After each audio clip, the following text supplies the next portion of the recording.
Hey, all you cyber brains out in meat space. Welcome to the inaugural edition of Destroy All Clickbait. This is the first real version of this podcast after a couple of trial runs. It's the podcast where we scrounge around in the seedier corners of the interweb and look at some of the wild stuff that desperation breeds in hungry content providers. Just a quick heads up, we did have the traditional technical audio issues that come with the early episodes of any podcast, so I apologize for my voice in particular, but we've worked our editing wizardry and produced something that came out pretty well otherwise. So, on that note... Welcome to the podcast, ladies and gentlemen. Yes. I'm Adam, and this is my friend... James, I'm here. Hello. You go by James, or do you want to go by Ing? I'll go by Ing. Okay, Ing. It's Adam and Ing on the podcast. Rapping at you live. Not live. Says Dingo and the Puma, your morning zoo. Yeah, Erwin and the douche. In the morning. So, hey, thanks for being here. This is our first official try at the podcast. We've had some sort of early warm-up podcasts, which we're going to try to make available. But this is our first real shot at this podcast, where we're going to use, at least as a framework in general, concept of clickbait and other such internet gubbery, which we both dislike and find fascinating. I know Ing is very good at he was sort of the one that got us started in that capacity. Isn't that right, Ing? Yes, that is right. No, but yeah, we're gonna basically scour sort of the dredges of the internet and look for some stuff to be of conversation starters with that. Yeah, conversation starters, but also, I mean, I'm personally, I'm seeing it through a prism, and I did actually want to talk about this a bit at the beginning, because I don't think I'm breaking any new ground here when I say clickbait is bad.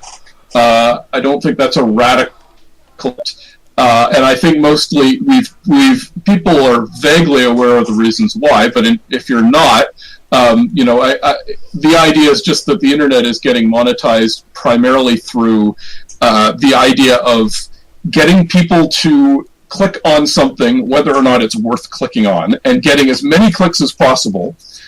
So you get these lists and things that are like one on each page, nude celebrity photos, one on each page. Here's a gallery of posters. Maybe it's something actually worth looking at, like classic movie posters or something. The top 10 pictures of drunk raccoons, Exactly. Which, hey, I'd click on that. But the point is, they'll put one on every page so that they get 10 clicks instead of one click. Yeah.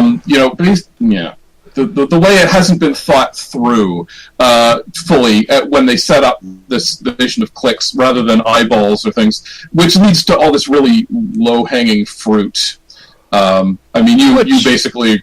Yeah, go ahead. Which, honestly, there's a lot to talk about just with how the internet is monetized and whether it's going through a bubble burst with that, and there's a lot of topics there just in terms of ads and relying on ad revenue and that sort of thing.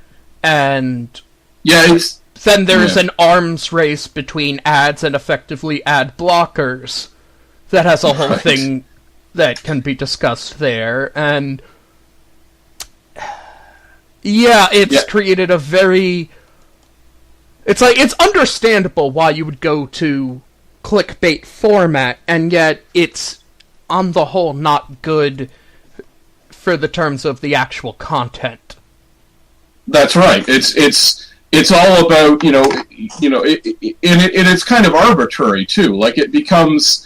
Oh, we've got the most number of clicks. Okay, but as some people point out, there were briefly looking at the idea of basing it more on how long people spent on your website, which to me makes way more sense. They do, I believe, have software on some of the major websites that keeps track of how long people spend reading articles and looking at your website. Because the longer you're on the website, the more ads you're seeing. You could click on something 50 times really quickly and not see anything. And yet this has become the metric by which people by which people decide whether it's going to be worthwhile or not, which is a bit unfortunate. And as you say, I agree. I think you're right that we're heading to a bit of a bubble in some ways. Like people talked about how MTV had some good reportage, and then they suddenly switched over, and it's all going to be videos now, right? Yeah, MTV or Vice or something. But and it was established that videos are perhaps the worst way to get your article across. 100% agree, yeah. Which feels odd to say, because obviously YouTube is a big thing, but if people aren't going to YouTube when they click on something that looks like an interesting title, the fastest way it seems to get them to click off is to reveal that it's in video form. Yep. Absolutely. That is, and yeah, it's interesting that people feel that way too. It's like, so basically the people who write things know that you can convey more information faster and more efficiently via print. People who watch them don't really want to watch a video, don't want to watch some people talk just to get to the point of the article or whatever it is. Nobody wants this, and yet it's happening anyway. I don't get it. Because it's keeping people on the page for a certain amount of time. I mean, that's what I'm guessing. But the thing is, the idea of page is to make sure that they see ads, right? I mean, at the end of the day, that's what's making the money, is the ads. And yet, if you're watching a video, you're not seeing as many ads as you would be if you're scrolling down a big article and there's 15 ads on the side. Would that not be the case? I mean, I don't know. Like how it seems to me, what it seems to me is that honestly the best way to do ads is honestly just to do open sponsorship and commercials within content. Yeah. And especially if someone manages to do it well or create some way to eye-catch there, then, okay, you have a memorable ad that is associated with the content someone enjoys, and so that they always remember it for that. Right. Yeah, I agree. I mean, maybe they have some brilliant master plan that they're going to right now, I mean, all we see is that people like Caleb Horton, who I know we both enjoy, and some other good writers who are just getting the boot because they want to do videos, and everyone seems convinced that's not going to last, and then in a year or two, everyone's going to be going, oh, where are the content writers going? It's like, they all left because you switched to video, right? Yeah. Anyway, it's so dark, dag nabbit. It's the grumpy old man. Yeah. So in summary, this is going to be old men yell at the cloud. Yeah, exactly. Yes. In this case, the internet cloud. Yes, that's the joke. Yes, and oh, I'm sorry. I just explained your joke. I'm sorry. It's fine. By the way, just to mention, in future episodes, we'll hopefully be joined by Bo and Avi, who are our friends who we've enjoyed having on in the earlier versions. Tonight, we just happen to be the two of us, and we're kind of the progenitors of it. So we're going to be the two of us. But we found some interesting stuff online. So, Ing, if you want to... so you had something you wanted to tell us that you found that was of interest. Yeah, I think this is a fun discussion one, but I shared it in the link there. This is from HuffPost by Smarter Traveler, and it's the 11 craziest ice cream flavors in the world. And so the backstory of finding this is that we were having ice cream the other day because it's hot, and just as a treat there, and somehow got discussing, do they make ice cream flavors that our cat would enjoy? So I went looking for this, and this is what I found, because the number one result was raw horse flesh flavored ice cream. Okay. If you've often thought there's something better than the taste of raw horse flesh, raw horse flesh ice cream. Yeah. And it probably won't surprise people that this comes from Japan. Yep. And I believe it comes from the Namja Town Indoor Amusement Park in Tokyo, where they just have a bunch of bizarre flavors, including cow tongue, salt, and squid flavors. Yeah, there you go. Those are flavors. Oh my god! Now you were just mentioning cat ice cream for cats. Is that actually the idea? Is it for your pet? No, this is presumably for your people. I know there is ice cream for dogs, but the question was: is ice cream also for cat? Can cat also eat ice cream? And there was the discussion, because would cat also like ice cream? Could you make ice cream that's flavored for cat? Because cats in general, cats actually don't have a sense of sweetness. They can't taste it. Dogs can. Oh, okay. Yeah, dogs can. So dogs will like ice cream, and you just have to give ice cream that will not kill dogs. But can cat eat ice cream? And it's... And so far that search was derailed because we found that there is horse-flavored ice cream. What? Yeah, I mean, is that something that people eat in Japan naturally? Like, if people enjoy a good piece of raw horse flesh, and this is just combining with ice cream, then okay. But then why are they eating raw horse flesh in the first place, is my question. From the more mundane of gin ice cream. See that? Well, they have gin rummy ice cream, don't they? Isn't that a normal thing? Okay, so that's not too weird. To England's mushy peas and fish ice cream. Yeah. Which apparently is served with fried and battered fish on top. That almost... If you took out the fish, that almost would work. And then the peas. So, yeah, basically the two main ingredients, if you took them out, it would be fine. Yeah. There you go. So just remove... This is a great idea, but remove everything about it. Well, jellyfish... Okay, no, this is my favorite one.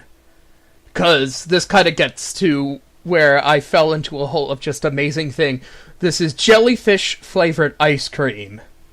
Yeah. Which, does jellyfish have a flavor? Yes, it does, because there is also jellyfish is used in some sushi or other dishes. However, a scoop of the ice cream costs $200. Okay, then. However, and this is sort of the appeal to it, the ice cream glows when licked. Glows when licked. Okay, fair enough. Yeah. That is pretty cool. Yeah, and is that because it's jellyfish, or is it because they've engineered it? Okay, this is from the jellyfish protein that they use to make it. And I just have to read you, because this led to just an amazing thing that I found. I'm so glad this exists, because this sounds like a bit, but I assure you this is true. This is the invention of Crazy Charlie Francis, founder of Lick Me I'm Delicious Ice Cream Company. And going to the site indicates that Lick Me I'm Delicious Ice Cream provides experimental food installations for fantastic events. And okay. Yeah, and what effectively is that it is a niche catering company that provides exotic food services and food installations for an event, be it a party or corporate retreat. And some of the things that they advertise are, of course, liquid nitrogen ice cream, which is fairly mundane but interesting. Edible mints. Wait, what? No, you think liquid nitrogen ice cream is... because it's frozen with liquid nitrogen, and it's very cold. Can you even... I've never heard of that. Actually, one coworker I had at my last job made that on his own. And that was... is that like Dippin' Dots? Yeah, sort of like Dippin' Dots. You mix up some sugar and milk and cream there, and then you drip that into liquid nitrogen, and it will freeze into kind of like an orb, to which you scoop out. And honestly, he should have been fired, from that because, one, liquid nitrogen is actually expensive, and I'm sure they wouldn't like someone basically stealing to do that. And for two, he threw it out in the garbage. Like, just poured that. So yeah, that's a bit of a safety hazard. Just the janitor. Oh, I'm going to empty this garbage, and now my fingernails are frozen off because somebody put, ice 9 in the recycling bin. Thanks. There's no disposal process for this stuff? There is a disposal process, and the disposal process is don't dispose of it. If you have any left over, deposit it back in effectively this big liquid nitrogen tank, because we'd very much like to use that, because it's expensive. The other disposal method is that you leave it someplace where no one will knock it over so it can evaporate.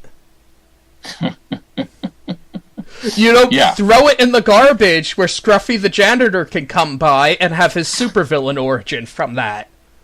Wow, okay. I'm amazed. All right. Yeah, but what they also... the other thing is that they have edible mist, the instant logo pop lollipop maker. Uh-huh, okay, I get it. And the 40-mile-per-hour candy floss whizzer. What's the advantage to having it go that fast, exactly? I'm sorry, I misread. That's the 60-mile-per-hour candy floss whizzer. Yeah, okay, so even faster, yeah. But why? Why does it need to go fast? What does that do? Does that make it extra light or something? I don't know. I think I ought to, looking at it, that's not listed. But their pitch for it is the 60-mile-per-hour candy floss whizzer, whooshing out incredible adult floss flavors, spun in a delicious whirlwind right in front of your eyes. And, yeah, what it appears to do... I'm looking at it, and it basically appears to make kind of effectively a sugar floss tornado inside a dome, and you put a stick in there, and it very swiftly accumulates. Okay, that looks kind of cool. Yeah, and actually it's legitimately cool. You put the stick in it, and then you pull it very far away, and it keeps just spitting out cotton candy, 6 feet away from you, just onto your stick, like a confectionery Spider-Man. That looks pretty amazing. My question, if only candy floss was not disgusting, that would be great. Well, maybe you just haven't had the right flavors, because I guess they offer, in addition to just the normal cotton candy flavor, we have mint chocolate chip, lemon sorbet, rhubarb and custard, sage and onion. Sage and onion, yeah. To the weird flavors. Soda and apple fruit and salad. Blackcurrant. Yeah, apple and blackcurrant. Yeah. Again, almost sounds good, and then I think about how candy floss always tastes like you're eating a mouthful of insulation out of the pink insulation out of the wall. Yes, maybe if it's whipped by fairies into a fine mist, it becomes more palatable, I guess. This is my own opinions. These do not represent the opinions of Ing or anyone else here at the podcast. I'm just listing the products there because this is honestly something that I think is just batshit crazy and kind of wonderful. If a job I went to did this would be both the stupidest and best thing they ever did. Such as the Tipsy Fountain, which is literally like a fondue soda fountain, but for strawberry daiquiri or passion fruit martinis or mojitos.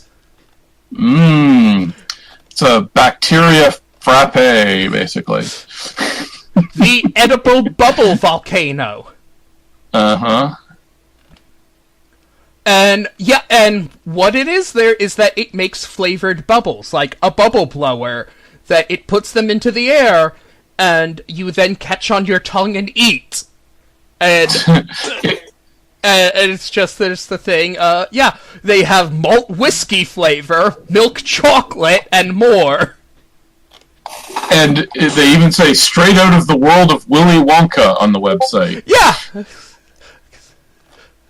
You can tell that was their thought process to begin with, is they wanted to do fizzy lifting drinks. Yeah. For real. And a similar product is the Edible Mist, which looks something out of like a Star Trek bar. And yeah. I've heard of that one. Yeah, here's the thing, and from seeing how it's eaten, it's like I have a sweet tooth, but also I vape. But also I vape. A lot of this is but also I vape. Yeah! Not relevant to the actual food product, just you would be a vapor if you ate these. Yeah, like literally also I vape. The 0-calorie dessert, because it's literally flavored mist. And it costs $5,000 per sniff, obviously.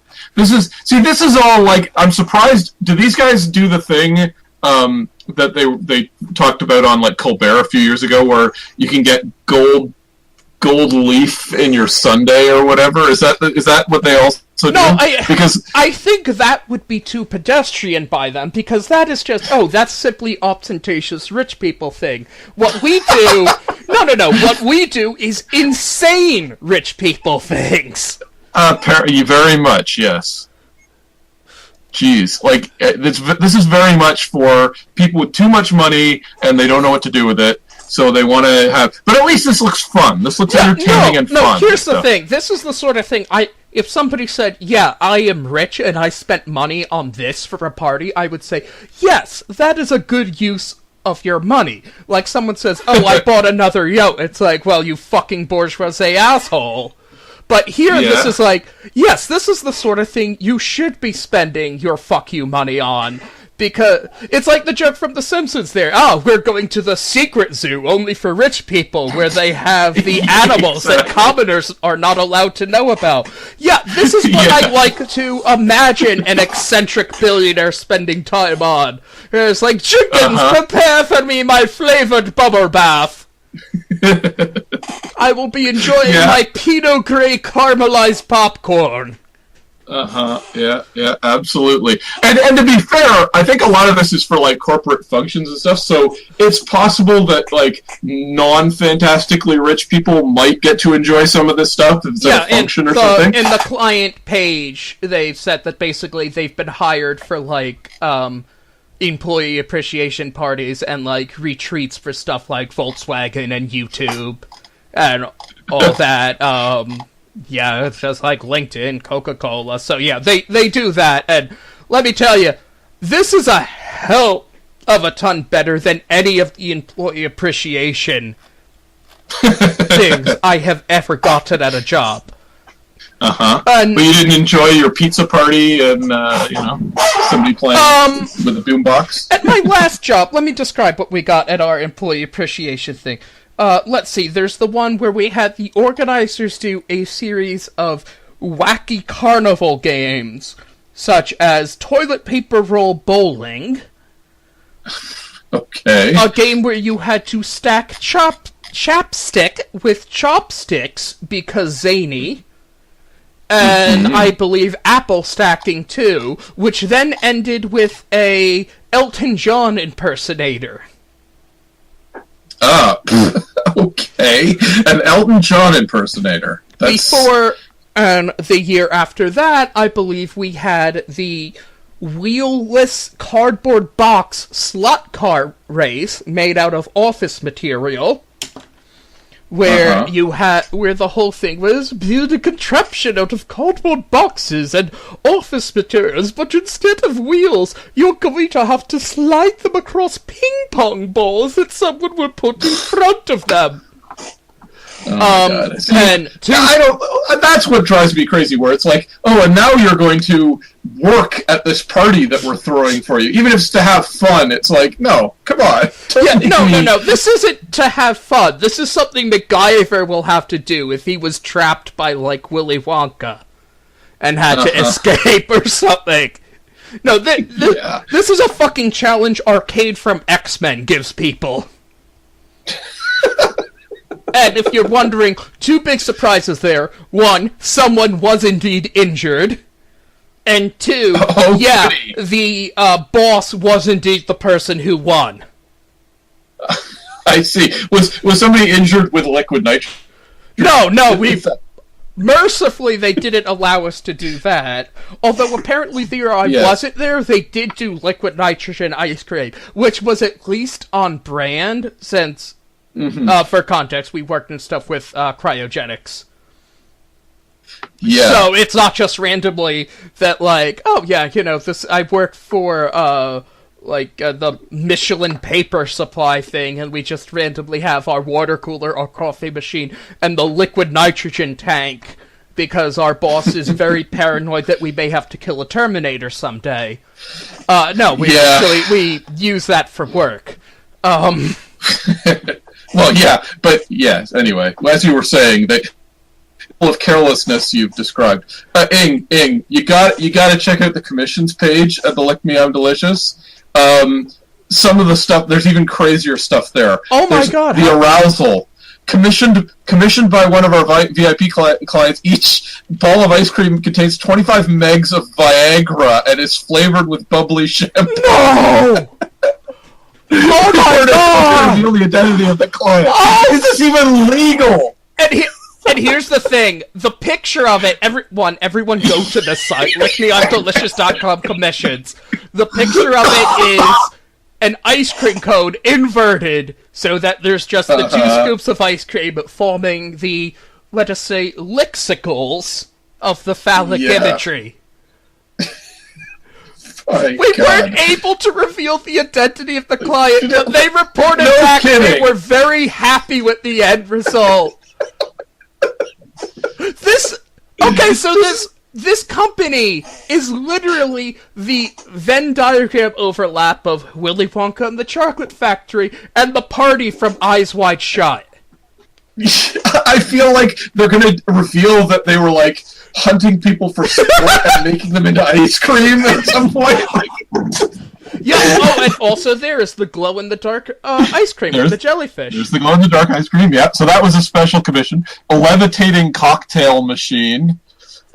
Electric teacup. To simulate the impression of sweetness in your tea. What? The electric teacup uses high-pitched frequency tones to simulate the impression of sweetness in your tea, allowing you to forgo the lure of sugar and replace it with electric noise instead.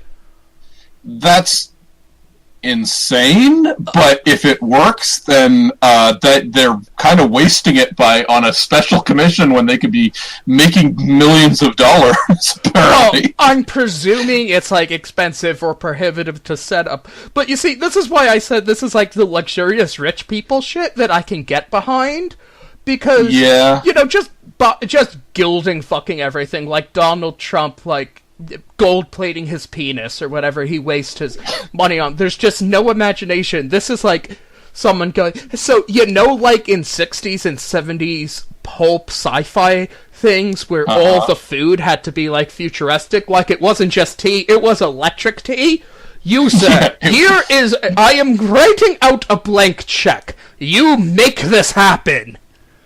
And then, like, I feel kind of good, like, often when I hear, like, rich people spending money on stuff, I kind of get mad and a bit jealous there. This, I am at least kind of happy knowing that somebody put this out in the world, even if it's not from me to enjoy.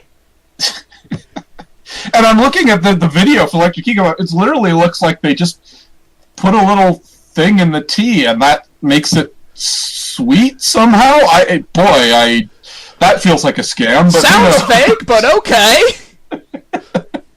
I mean, again, if they found a way to sugar with... I'm sorry, I love the picture. A jolt of electricity. Yeah, that's... The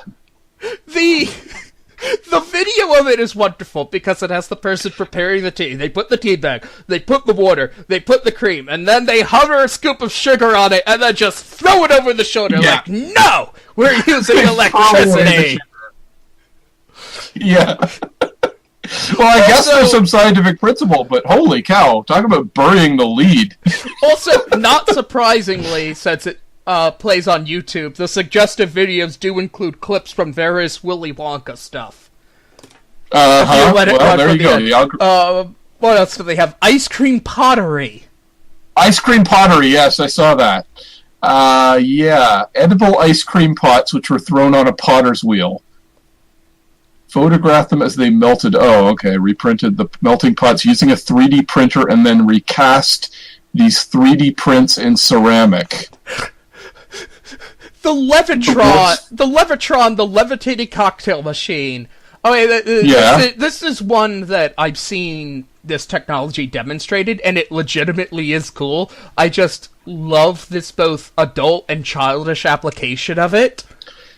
Yeah, for sure. Holy cow. It's using high-frequency sound waves to effectively suspend droplets of liquid in the air. They're just using very potent alcohol.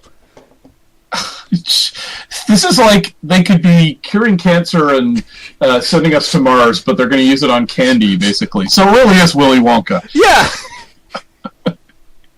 Wow. But, yeah, well, that is pretty cool. So basically what we're telling you is forgo the actual clickbait we were talking about. Go directly to lickmeimdelicious.com and observe the madness of the real-world Willy Wonka factory of of what no doubt costs hundreds of thousands of dollars for any of this stuff. But you can gaze longingly at it. You know, I'm not gonna lie, I am looking for new employment, and there is a jobs tab in there. And I'm not gonna bullshit you, I definitely clicked that. And was just I would 100%. That they don't have full-time positions at this time. Uh-huh. But it's worth reading that there's a standard there's a standard link for their application, and they encourage people to drop them an email with a video of you breakdancing like an ostrich to back up your application. Or something incredibly exciting like that, and it's like, yeah, this is Willy Wonka stuff. It's like, of course there's no full-time occupations available. It's all done by Oompa Loompas. I guess. Well, there you go, Ingo. You can like you have a science background, so you can use your science. Like that Viagra ice cream is made out of a fat kid that did not survive a tour. We all know this. Yeah. Like that was the Lost Wonka kid, where, you know, instead of falling in the chocolate or thing, they attempted to fuck one of the machines or something and got pulled into it and got turned into the thirsty ice cream. Wow. This is madness, but that's pretty cool. So there you go. For our first entry on the Clickbait podcast, we end up looking at something that's actually kind of cool and one. So we've defeated our own purpose here in the thing. But that is really cool. It does make me want to murder the bourgeoisie and redistribute all their wealth. But it is, as Ing says, it is really awesome and cool and a good use of ridiculous money. I have something I'd like to talk about here, if we can move on to mine. So let me just copy the link here. So we're sort of talking more about really stretching for content, and it's a combination of we got to get the eyeballs, and maybe it was a combination of you've got to come up with 3 listicles a day or something, and they just start scraping the bottom of the barrel for what they're going to put up here. So here's the link that I found. It was a link from last year for a site called thelistlove.com, which I've got to imagine is is the kind of site that we're talking about in general. And it's the top 10 most famous sofas on TV. I'm sorry, you're gonna have to say that because I just cracked up. Only sofas. Top 10 most famous sofas on TV. only several of them are not sofas at all. They even go, this isn't a sofa, but like the last one's Tony Soprano's chair that he got therapy in on The Sopranos, which is not a sofa. Frasier's dad's chair on Yes, I was Frasier. about to say that. The number 3 is Frasier's dad recliner. That's not It's a not a sofa. sofa. You had one job. And then what was the other one? The Big Brother chair, I don't believe, counts as a sofa. Married with Children, it's like, okay, but is it really a memorable sofa? Really? Like, it's... At least it was front and center. Okay, so the number 1 is the Friends sofa, which... The Friends sofa. Okay, and the Simpsons couch. The Simpsons couch should be number 1, I think. Yeah, personally. I mean, it's prominently done. The Big Brother chair, I don't know that. The Big Bang Theory, I mean, it's extant. Apparently there's a joke on the show about the sofa, so fair enough. I'm not having as big a problem with that one as I am with, like... And then Seinfeld, like, because of the pea couch episode, it's the only reason that's on there. Like, do people really talk about the sofa on Seinfeld as a major, location that the characters hang out on? I don't know. Modern Family. So like, the crazy thing is, you look at every sitcom made from, like, 1950 to about 1996, and it's a living room, and there's a sofa facing the audience, right? Like, that's the standard sitcom layout, you would agree, right? That's standard furniture that people have in their living room. Yes, and I mean, you could argue that because of the layout of a 3-camera sitcom where it's like a stage set, the sofa is going to be prominent. Yes, perhaps one may say more prominent than normal, than, like, say, because I don't know about you, but usually most living rooms I've seen have the sofa up against a wall or something. Typically, Yeah. Well, because space is at a premium for most people, so they will put it up against a wall to maximize the floor room, but for the 3-camera structure, like you said, we need effectively a foreground, middle ground, and background, which the sofa conveniently breaks up. Yeah, that's true. I think the ironic thing about most sitcoms is we, the audience, are kind of in the place where the television would be in these people's living room. So we are like watching them through the television. It's a whole complicated, multi-layered reality. Yeah, we are looking in through their television at them. Here's the thing, my mind is blown because I legit have never thought of that before.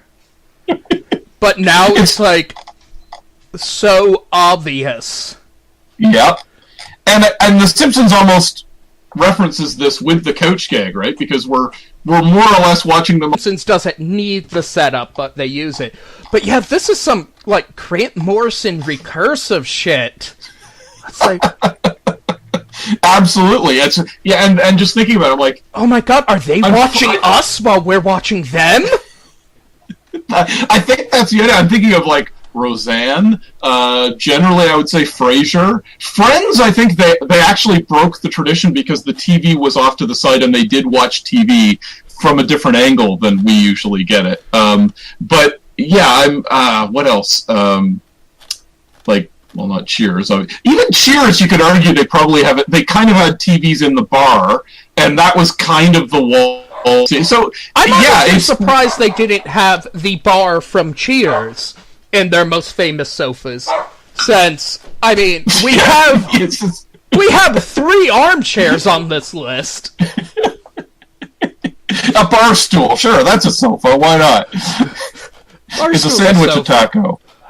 Fonzie, the bathroom stall from Fonzie's office in Happy Days.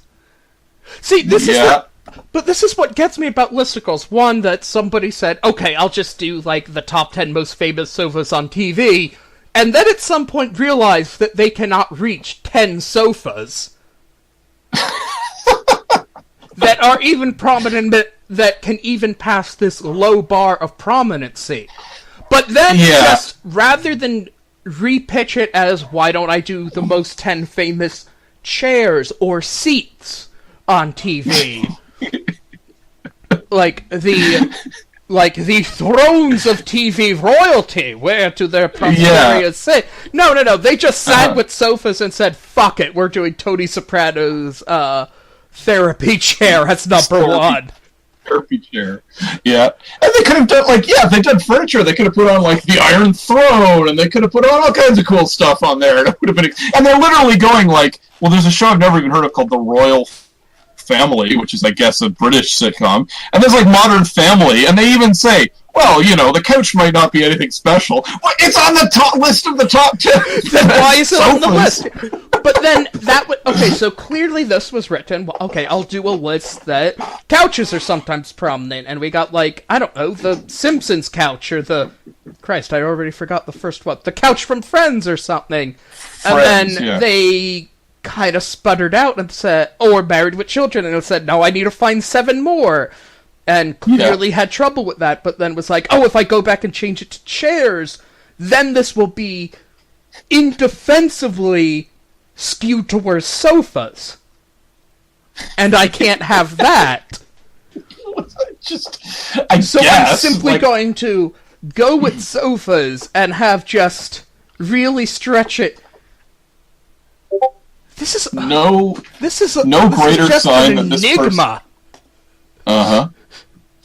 Yeah, no greater sign that they refuse to put more than 10 minutes of work into this list at all than sort of halfway changing formats partway through and not bothering to go back and correct. No, I kind of believe the opposite. I like to imagine that this was agonizing to this person, that they thought that this would be a simple one, and then they hit the problem that they only have 7 sofas, even with stretching it. And then got into, a deep existential panic on what to do. Do I bullshit and put in the Frasier chair and, the Big Brother chair and the Sopranos chair? Or do I change it to, Most Famous Seats and just have it heavily slanted towards sofas? And they were agonizing to it and finally decided, no, I cannot sell out and bastardize my material so much as to do some half-assed best seats that are mostly just sofas. There you go. It was and they put it online, and they sat back, and they said, my life has been leading up to this moment. 3 of these couches may not actually be couches, but at least I have my integrity. Sort of. I completely violated my integrity in another way of saying, but at least I stuck to the original idea. It's just, just that takes me around too. Though the thing that bugs me about this is he could have easily, or I assume I didn't even check the person who made it, but who knows? There's listed. There's no credited creator here, but it's clearly someone who. As with so many of these, especially TV-related lists, they don't know anything before the 90s, which is a reason for me. That starts to, that's a legitimate... Oh my god, I just realized! They didn't put in Dick Van Dyke's Ottoman! That's part of the couch set! That's right! That is perhaps the most iconic TV sofa adjacent thing. I mean, it's technically not a sofa, but it is paired with his sofa set. It's part of it, and that is oh my god. It's it was right there. Yeah, it shows... I'm just baffled. It was right there.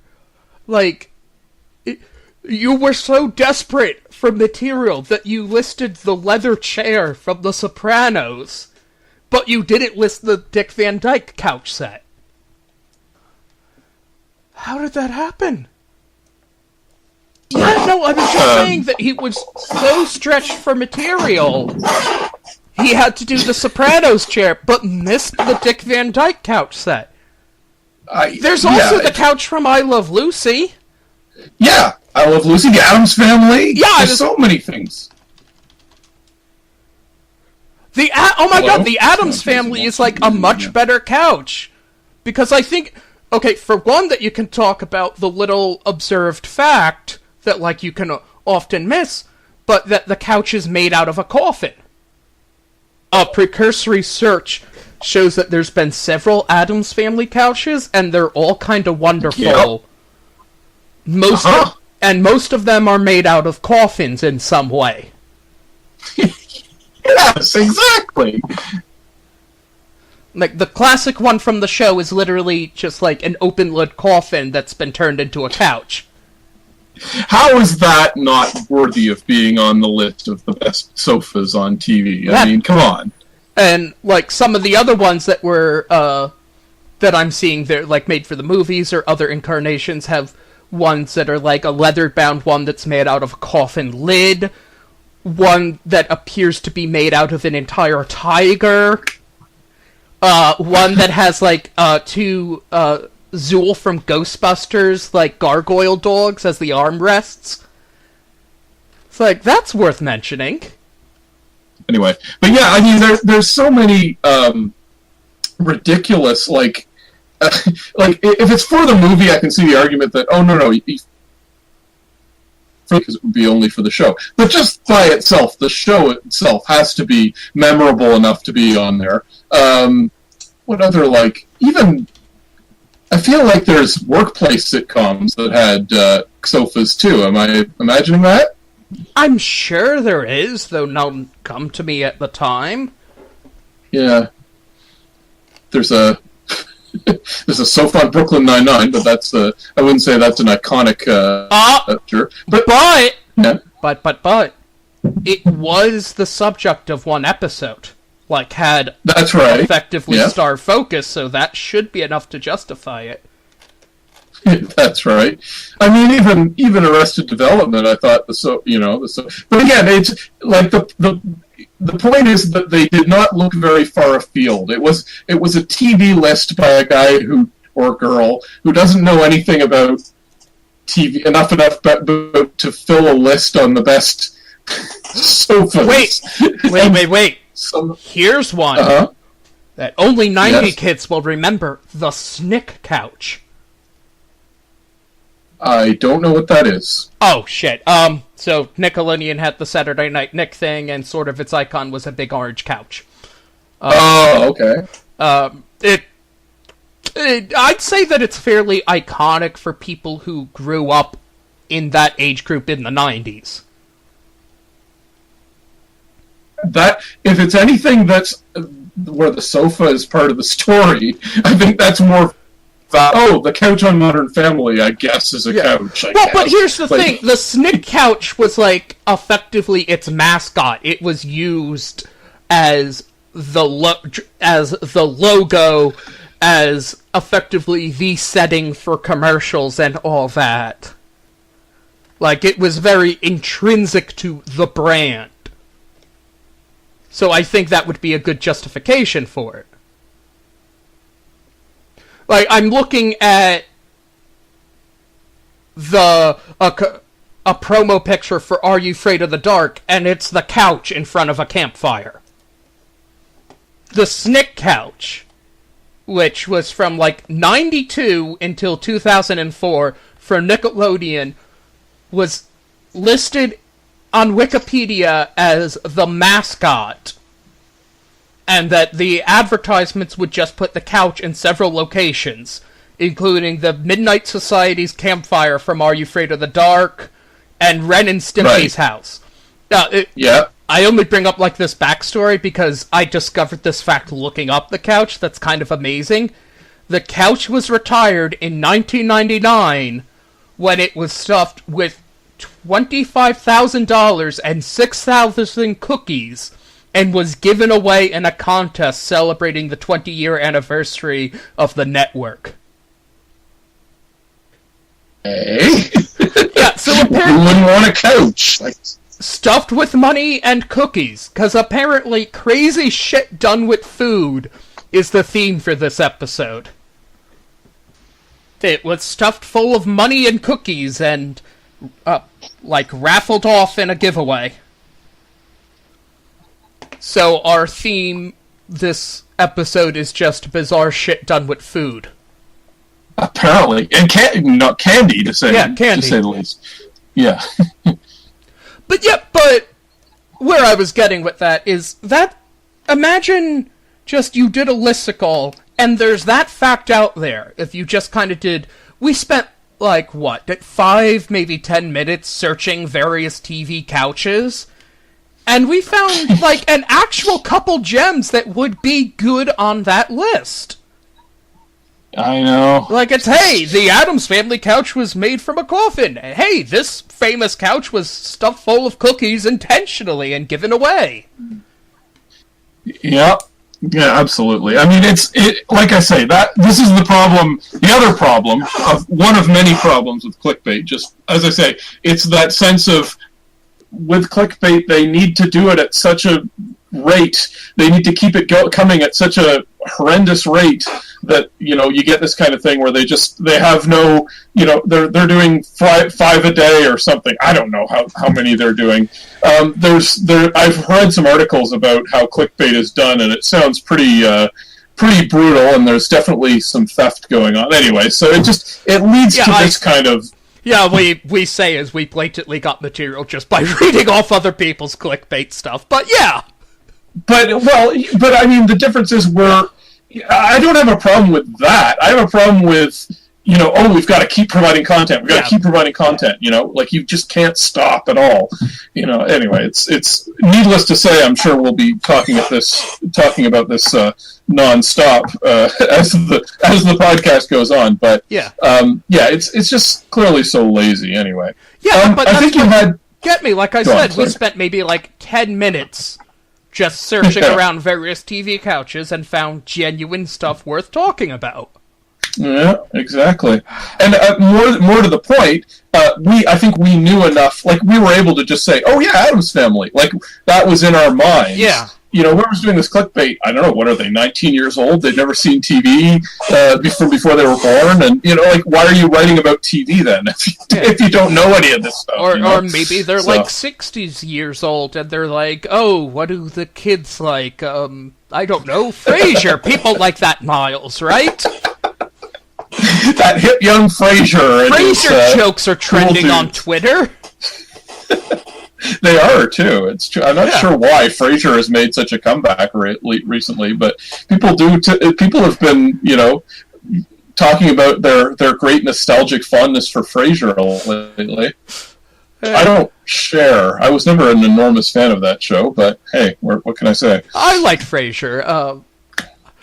There is, I think, just something about it that its tone that kind of fits the current internet irreverence. I guess. No, it's fine as far as it goes. It's interesting that we were talking about Friends, too. Friends and Frasier, if I'm not mistaken, both came out the same year. They both started the same year. And it was always interesting to me because, and I was just a little kid, so I wasn't very discriminating, but I found Friends to be sharper in terms of the dialogue and in terms of how the characters interacted, but Frasier clearly had way more work done into characterization and coming up with clever scenarios and trying to actually say something, and Friends was very hollow, but Friends had that superficial that I think benefited from, because my problem with Friends, they would tell a joke and then they would explain the joke. You know what I'm talking about? Yeah. Almost every joke on Frasier is followed by them explaining the joke. You know what I mean? I don't know. I that's one that I'd actually have to go back and look at to see if they do. Well, I was something that stuck with me a lot when I watched it as a kid, because it would always be there was just one joke that pops into my head, and is he's saying, your nemesis. Excuse me, Niles, your nemesis from high school is living well, I